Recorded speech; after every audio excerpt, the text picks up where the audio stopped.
Sem perca de tempo nessa noite, abra comigo a sua Bíblia no Evangelho de Marcos, seu capítulo 7, o seu versículo 31 ao 37.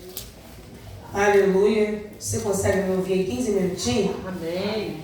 Não vou passar disso nessa noite, porque vai ser só um complemento daquilo com o Senhor já tem falado nessa noite. Amém. Quando você vai achando, pode sentar. Nós vamos adorar o Senhor com um hino. Consegue colocar? Aleluia. Marcos o quê? Marcos 7, 31. Vem?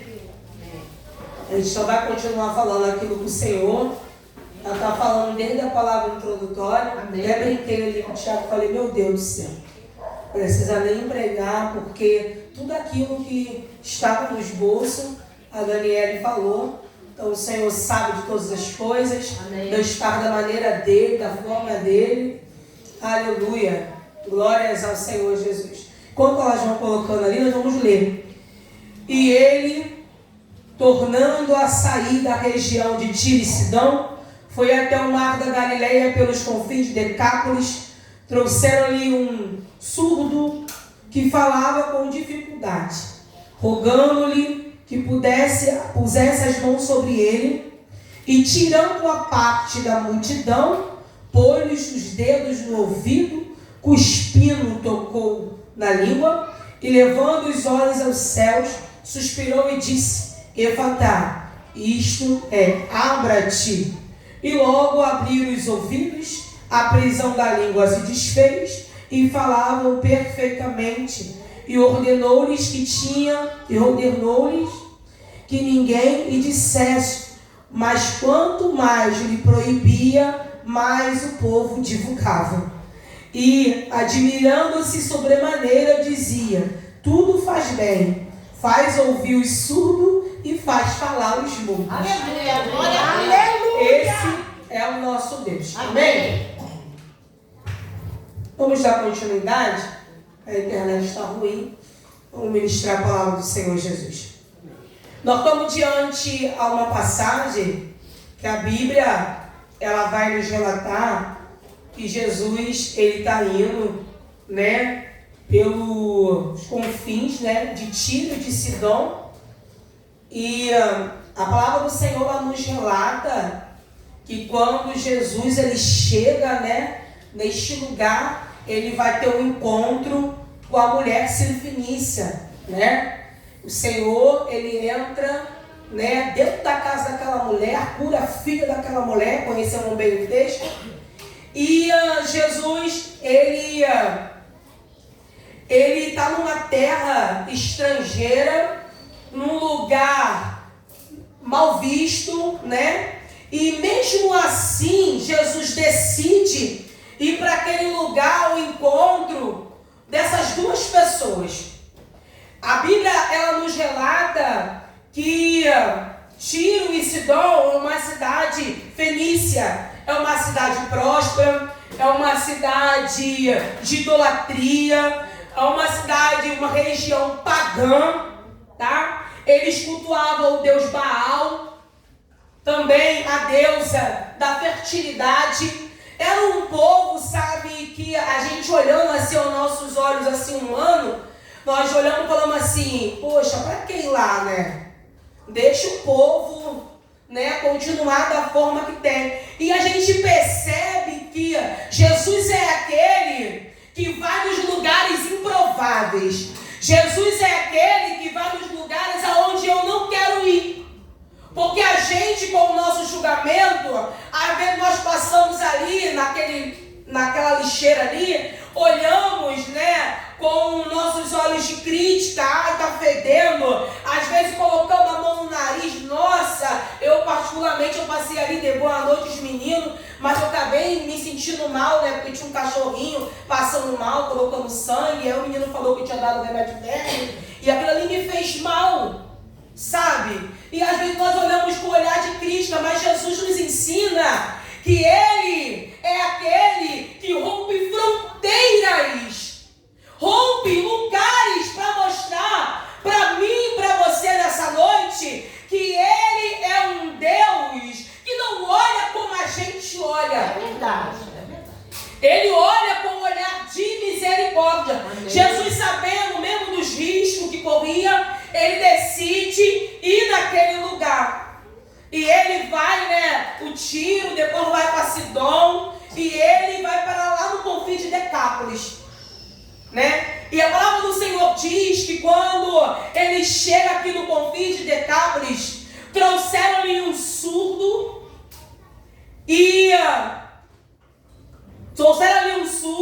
que falava também com dificuldade e rogando-lhe que pudesse as mãos sobre ele. O interessante é que há uma multidão neste lugar e trouxeram-lhe este homem que não ouvia e que ele tem dificuldade da fala. E Jesus imediatamente pega este homem e tira parte da multidão. E isso me ensina algo aqui nessa noite, que tem milagres que ele faz no meio da multidão, e tem milagres que ele faz a parte da multidão. Amém. E também tem milagres que ele faz dentro do quarto mesmo. Aleluia! Então você precisa entender algumas coisas. E eu vou te dar um exemplo aqui. Quando Jesus, ele pega aqueles 5 pães e 2 peixinhos, a Bíblia nos relata que tinha mais ou menos 5.000 homens ali. Vão dar 5 pães e 2 peixinhos. Ele coloca todos sentados e ele começa a alimentar todos, ao ponto que ainda sobra cestos.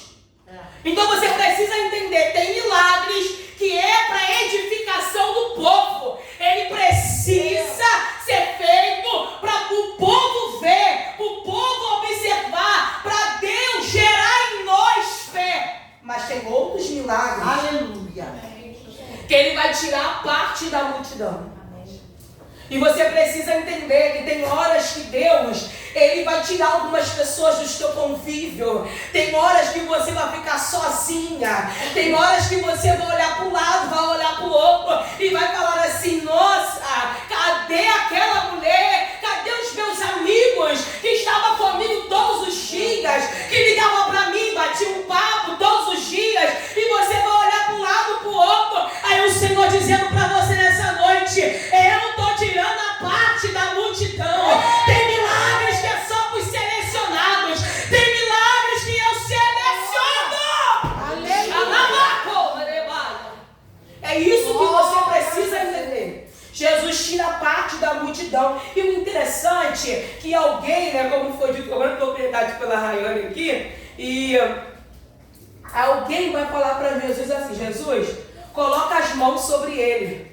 Alguém está ditando o que Jesus tem que fazer. Alguém está falando para Jesus: olha, eu trouxe um rapaz que ele não ouve e que ele tem dificuldade na fala. Mas Jesus, faz do meu jeito. Pega a sua mão e coloca sobre ele. Aí Jesus pega e coloca aquele surdo e aquelas pessoas que trouxeram ele a parte da multidão. Por quê? Porque o que Jesus ia fazer ali ia escandalizar muitos.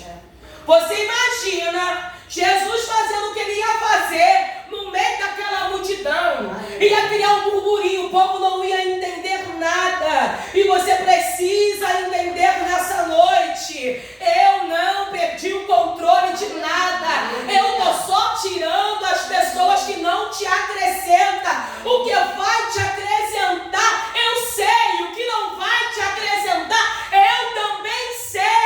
E há um ditado no mundo que eu gosto muito: antes só do que mal acompanhado. É melhor você e Deus do que uma multidão do teu lado que não vai compreender o milagre que ele tem na tua vida. Aleluia! A Bíblia diz que ele tira parte da multidão e toca com os dedos nos ouvidos. E eu quero liberar algo sobre a igreja. O dedo do Senhor é o suficiente. Aleluia! Não, eu vou repetir.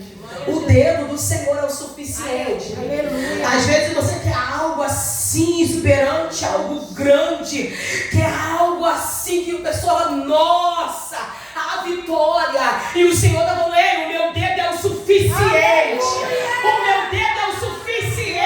É porque Ele toca nos ouvidos. Porque não adianta eu querer falar sem aprender a ouvir. Não adianta eu querer falar e não vir na EB terça-feira para ouvir. Não adianta eu querer pregar e não entregar e não ouvir aquilo que o Senhor está falando nessa noite.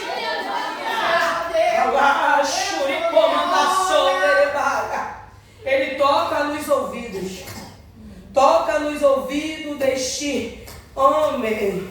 E cuspindo-lhe a mão, tocou-lhe a língua. Preste atenção aqui.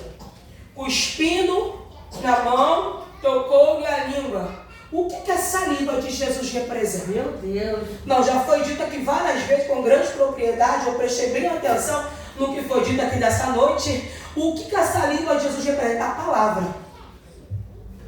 Não adianta ter palavra. Meu Deus. Não adianta, porque quando o Senhor, Ele toca na boca, na saliva, pega a saliva e coloca na língua deste homem, o Senhor está produzindo palavra. E quando a palavra entra, ela liberta. Quando a palavra entra, ela transforma. Quando a palavra entra, ela edifica. O Senhor está dizendo para você, o meu dedo é suficiente e a minha palavra é o suficiente.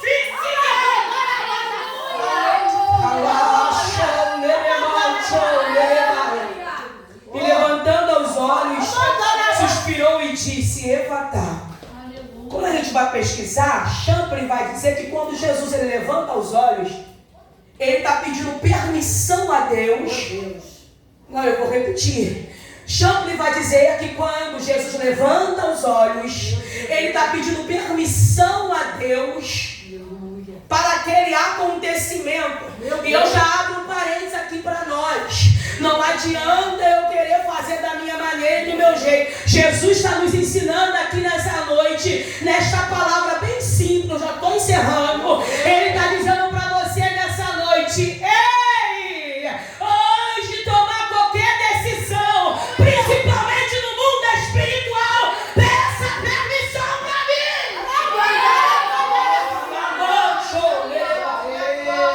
Levantando os olhos aos céus, e suspirou e disse, Efatá, significa abra-te, solta.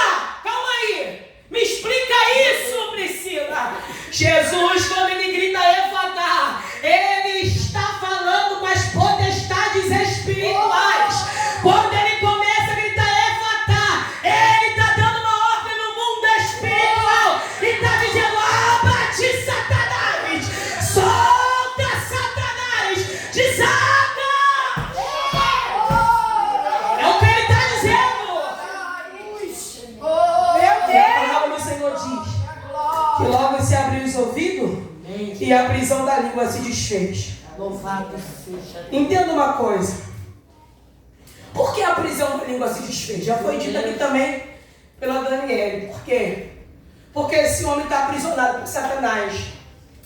E você precisa entender que tem doenças que são espirituais, são demoníacas.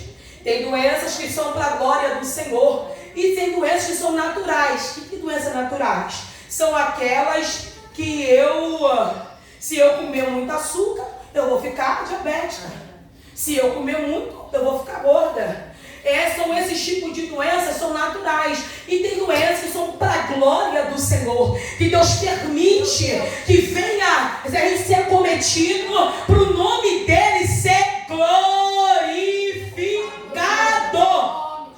Aleluia. A palavra do Senhor diz aqui para nós, com esta palavra, em que parte que você está? Tu está no meio da multidão? Meu Deus. Ou o Senhor te pegou e te colocou à parte, ou você está dentro do quarto. E quando eu falo de quarto, eu falo de Dorcas. Dorcas está mortas A morta está morta no quarto. A Bíblia diz que os santos, as viúvas estão lá, todo mundo chorando. E alguém vai chamar Pedro. O interessante é que Pedro está sentado. Vão chamar Pedro e Pedro imediatamente vai. E quando Pedro chega naquele quarto, Pedro vai tirar todos de dentro do quarto e vai fechar a porta.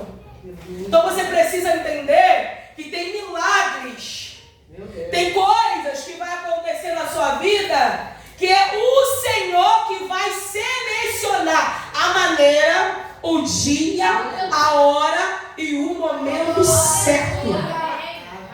Eu não sei qual é as prisões demoníacas que tem te alcançado até o dia de hoje. Eu não sei o que Satanás tem te rodeado até o dia de hoje. Mas o Senhor, com esta palavra, Ele me impulsiona a dizer: eu estou dando ordem hoje no mundo espiritual. E a ordem é: abra-te, solta, desata tudo aquilo que está preso, tudo aquilo que está preso no mundo espiritual. O Senhor joga por terra. O Senhor joga por terra nessa noite. Assim como o Senhor, Ele curou esse surdo e esse gado. É o Deus que se faz presente na casa. Que Deus abençoe em nome de Jesus.